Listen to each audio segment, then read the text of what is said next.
कोई भी व्यक्ति जब किसी पद पर आता है तो वह यह चाहता है कि वह पद पर हमेशा के लिए बना रहे, इसके लिए चाहे उसको कुछ भी करना पड़े।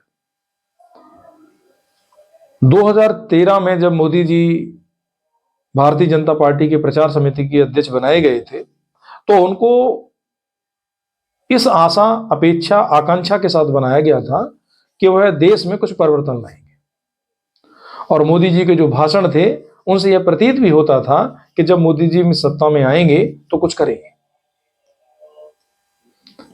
और जनता ने, भारत की जनता चूंकि परिवर्तन चाहती है, देश में व्यवस्था, अच्छी व्यवस्था चाहती है, इसलिए उनको हमेशा से ही एक ऐसे नेता का मतलब यह रहा है कि कोई ऐसा नेता आए, कोई ऐसा व्यक्ति आए जो समाज में, सत्ता पे, व्यवस्था में कुछ परिवर्तन करे और एक कॉमन मैन है जो निचले स्तर का व्यक्ति है उसके जीवन स्तर में परिवर्तन करे।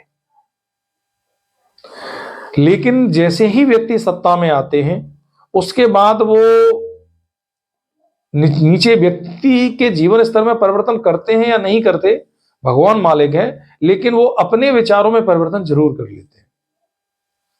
भारतीय जनता पार्टी की केंद्र में सरकार बनी 2014 से, लोगों ने उनको बड़े पेशेंस के साथ 10, 11, 12 साल का टाइम दिया और सब ठीक चल रहा था। लेकिन मुझे समझ से परे है, पता नहीं ऐसा क्या हुआ कि केंद्र सरकार को यह यूजीसी का बिल लाना पड़ा। इस बात से, इस बिल से पूरा श्रवण समाज आक्रोशित है। श्रवण समाज आक्रोशित है ही, उसके साथ ब्राह्मण समाज और ज्यादा आक्रोशित है।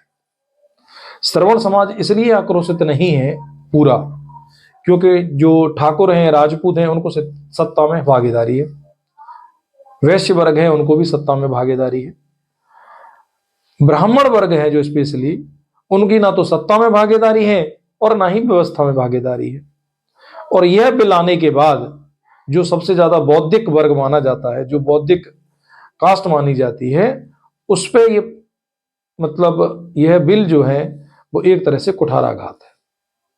इसलिए जगह जगह सब लोग विरोध भी कर रहे हैं, इसका विरोध होना भी चाहिए। यह बिल कहीं से भी उचित नहीं है, बहुत ही अनुचित है।